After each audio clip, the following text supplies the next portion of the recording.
O lugar que é bom pra mim é onde eu quiser estar. A estrela ainda brilha, ela é quem vai me guiar. Ser guerreira é minha sina, batalhando pra vencer. Tenho voz pra ser ouvida, tenho sonhos pra viver. Não vão mais conseguir me anular, me calar. Ninguém vai me impedir de cantar e lutar. Seja em casa, no campo, na rua ou na praça, chega de mordaça, agora eu vou falar. Porque eu sou mulher pra fazer acontecer. Eu sou uma delas, são elas por elas, ocupando os espaços de poder. Porque eu sou mulher pra fazer acontecer. Eu sou uma delas, são elas por elas, ocupando os espaços de poder.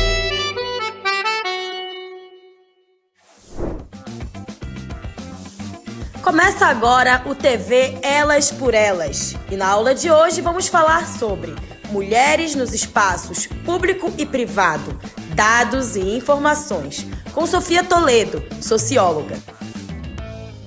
Olá a todas, meu nome é Sofia Toledo, eu sou de São Paulo, da cidade de São Paulo, do estado. Sempre nasci e cresci nas periferias ali de São Paulo e agora moro ali no Rio Pequeno também. Comecei a trabalhar na Fundação Perseu Abramo em 2018, num projeto chamado Reconexão Periferias, tanto trabalhando com movimentos sociais periféricos quanto o tema da violência de Estado. Agora eu estou como analista, pesquisadora analista no NOP, que é um Núcleo de Opinião Pública, Pesquisa e Estudos, também na Fundação Perseu Abramo. A minha formação, eu sou graduada em Ciências Sociais pela Universidade de São Paulo e defendi esse ano um mestrado em Sociologia também, e nesses temas tanto de territórios, culturas periféricas, raça, gênero e violência de Estado. Essa pesquisa, é importante contextualizar, ela é a terceira edição dessa pesquisa, a primeira edição foi em 2001, a gente entrevistou só mulheres no Brasil inteiro, a segunda edição, já em parceria com o SESC, foi em 2010, entrevistando não só as mulheres, mas como homens também, de todo o território nacional. E em 2023, mais uma parceria da Fundação Perseu Abramo com o SESC, entrevistando não só homens e mulheres de todas as macro-regiões, diversas idades, perfil racial, mas também a gente fez entrevistas em profundidade com mulheres cis e trans, para também conseguir compreender um pouco das diferenças e dos desafios que esses aspectos de gênero trazem para as mulheres trans também. E daí uma das coisas que a gente tem de transformação, comparando 2010 a 2023, a gente tem um aumento significativo, tanto das mulheres quanto dos homens que se declaram enquanto pessoas tanto pardas quanto pretas, né? Isso é algo que chamou bastante a nossa atenção. Um outro dado que a gente tem também é um envelhecimento da nossa sociedade, o envelhecimento das mulheres. Então, a gente, ao mesmo que tem essas mulheres mais envelhecidas, que muitas vezes já estão numa idade de aposentadoria, muitas delas também continuam, por exemplo, trabalhando, ainda seguem em trabalhos informais. Além disso, a gente teve um outro ganho nos últimos 10 anos, que foi o avanço na escolaridade das mulheres e dos homens também. Então, houve um aumento na porcentagem de mulheres e homens que concluíram o ensino médio. No entanto, uma das diferenças de gênero é que a gente teve um aumento significativo na quantidade de homens que ingressaram ou concluíram o ensino superior, enquanto de mulheres ficou na faixa de 16% desde 2010, pelo menos nas nossas amostras, né? Então, isso dá algum parâmetro para a gente do qual é a característica dessas mulheres, tanto que estão no espaço público quanto no espaço privado, e como essa realidade ela é atravessada por tanto trabalhos fora de casa, trabalhos dentro de casa, por uma busca de sobrevivência mesmo, né? Então, esses são alguns dos cenários que a gente teve de transformação nos últimos 10 anos. Uma das coisas que eu acho que é interessante a gente pensar é que de 2010 para 2023, a gente teve um aumento de 50% nas mulheres que são assistidas por programas ou benefícios sociais. quem são essas mulheres, né? Então, antes era 21% em 2010, agora em 2023 era 33%. Majoritariamente são mulheres negras, majoritariamente são mulheres nordestinas e vai tendo cada vez mais mulheres mais jovens também, né? Além disso, a gente tem o dado sobre violência. Vou começar por aí, né, para a gente conseguir organizar, porque são vários. Mas o dado de violência, é um dos aspectos que a gente teve uma piora. Para conseguir perguntar para as mulheres sobre a situação de violência, se elas já viveram algo assim, a gente primeiro pergunta e deixa elas responderem espontaneamente. Se já viveu algum tipo de situação, alguma agressão, alguma violência na vida. Aí 23% dizem que sim. E daí desses 23%, a maioria, 11%, vai apontar a violência física. Soco, chute, todo esse tipo de agressão. E daí a gente reformula a pergunta, apresentando vários tipos de situações que são violência moral, violência psicológica, violência sexual, violência patrimonial, e pergunta para elas se elas já viveram algumas dessas situações.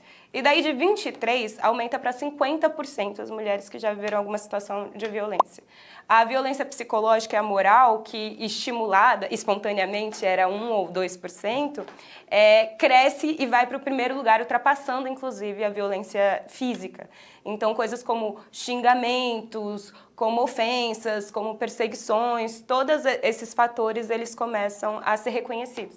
Esse dado diz pra gente o quê? Que a gente tem um problema seríssimo em relação a reconhecer e a nomear as violências, né? Então, se pensa a violência enquanto só o bater, o chutar, o espancar e várias outras dinâmicas violentas que existem na nossa sociedade e que são marcadas por gênero, por raça, eles não são reconhecidos. Então, aí a gente já tem uma questão. Quando essa violência acontece, a maior parte delas não pediu ajuda. Então, a gente pergunta, você pediu ajuda para alguém? A ajuda ela não precisa ser necessariamente uma denúncia oficial. Ela pode ser você conversar com uma amiga, você conversar com um familiar, você conversar com uma vizinha, e a maior parte não pediu ajuda.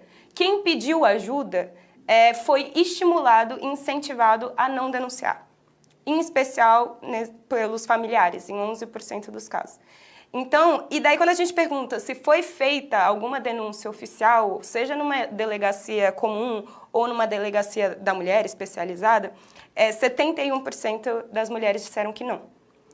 E daí também, novamente, a família aparece enquanto um espaço que incentiva essas mulheres a tanto não buscarem ajuda, quanto também não realizarem nenhum tipo de denúncia. E daí é um cenário que é bem ruim. Um dos avanços que a gente tem nesse sentido, nesse campo da violência de gênero, é que a Lei Maria da Penha ela passa a ser muito mais conhecida. Então, hoje, 91% das mulheres e 89% dos homens conhecem a Lei Maria da Penha, entendem o que a Lei Maria da Penha é e que ela está ali para proteger as mulheres. Né? Só que ao mesmo a gente tem esse fator essa lei ela não é acionada. E daí isso se relaciona com outros dados que a gente tem também.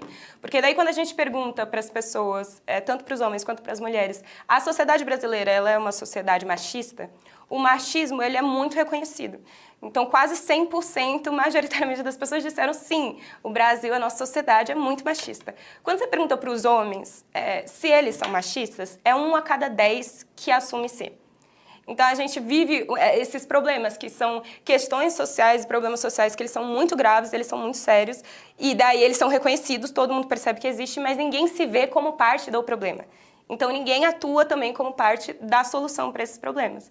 E eu acho que no campo da violência, o que a gente tem dá um pouco para a gente essa noção. E essas mulheres que estão sofrendo situações de violência, a gente, né, por mais que tenha alguns recortes, tem a questão racial que tem um peso, tem a questão regional que tem um peso.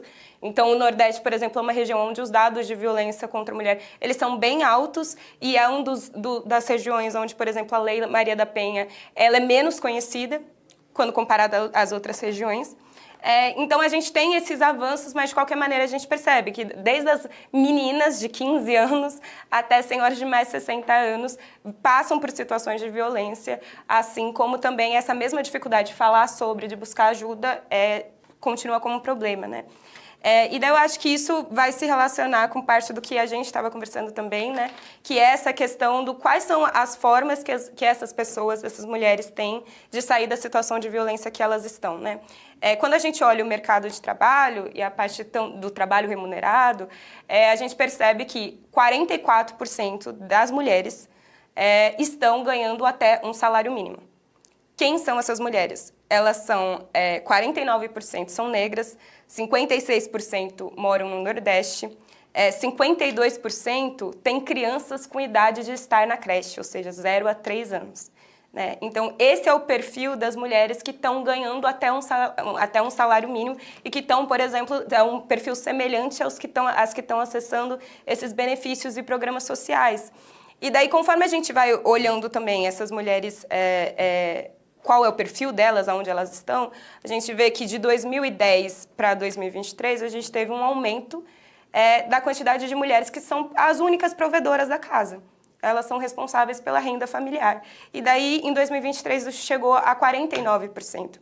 E quando a gente olha, é esse mesmo perfil. Majoritariamente, 66% são mulheres negras.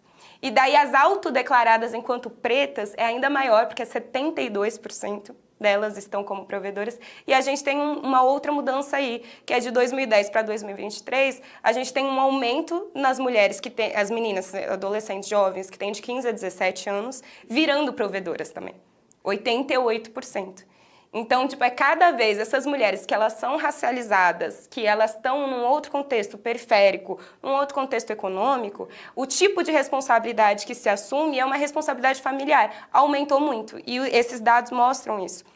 E daí, quando a gente vai olhar como que essas mulheres elas estão inseridas no mercado de trabalho, elas estão basicamente no mercado informal, né? Que era parte também do que a gente estava conversando. 58% das que estão entre a população economicamente ativa, elas estão no trabalho informal. 32% estão no que a gente chama como trabalho por conta própria. Ou seja, elas não têm CNPJ, elas não têm MEI, são bicos. Então, e daí quando a gente olha também entre até, né, considerando tanto a população economicamente ativa como inativa, e compara entre os homens e as mulheres, e daí lógico que vão ter diferenças a partir de raça, a partir da região, mas as mulheres em média ganham 40% a menos do que os homens, e em funções semelhantes.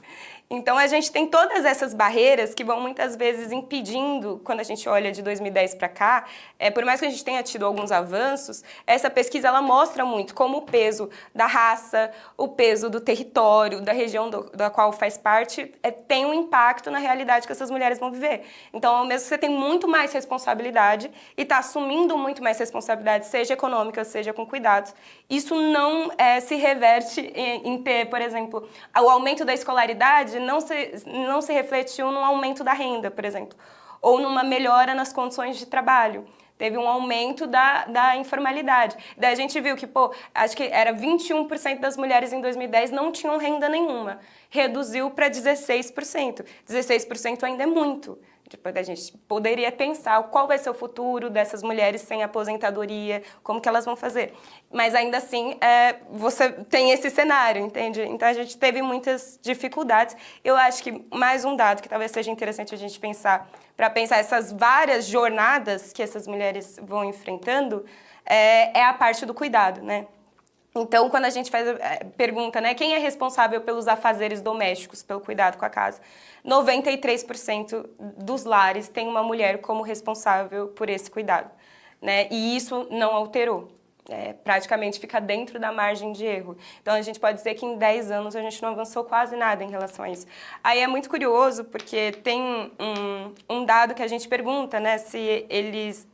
Eu estou tentando pegar aqui para ser mais precisa, né?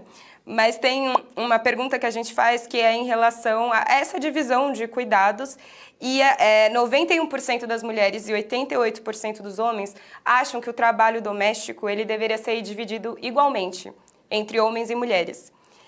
E isso meio que se segue estável desde 2001. Mas daí tem algumas frases que a gente vai apresentando e vai perguntando se as pessoas concordam ou não. E daí, 29% das mulheres e 41% dos homens consideram que as meninas devem ajudar mais nas tarefas domésticas do que os meninos. Então, esse é o cenário que a gente tem. A gente tem explicitamente as mulheres responsáveis por esse trabalho doméstico, mulheres e homens reconhecendo que isso deveria ser dividido, mas não é. E ainda uma ideia de que a educação das crianças, ela deve ser uma educação generificada e que vai condicionar as meninas a assumirem, aprenderem a limpar, a cuidar, porque isso vai preparar elas para o futuro delas. Então, a gente vive essas contradições e que, infelizmente, a gente acabou não tendo muitos avanços nos últimos anos, né? Hoje a aula foi sobre mulheres nos espaços público e privado, dados e informações, com Sofia Toledo, socióloga.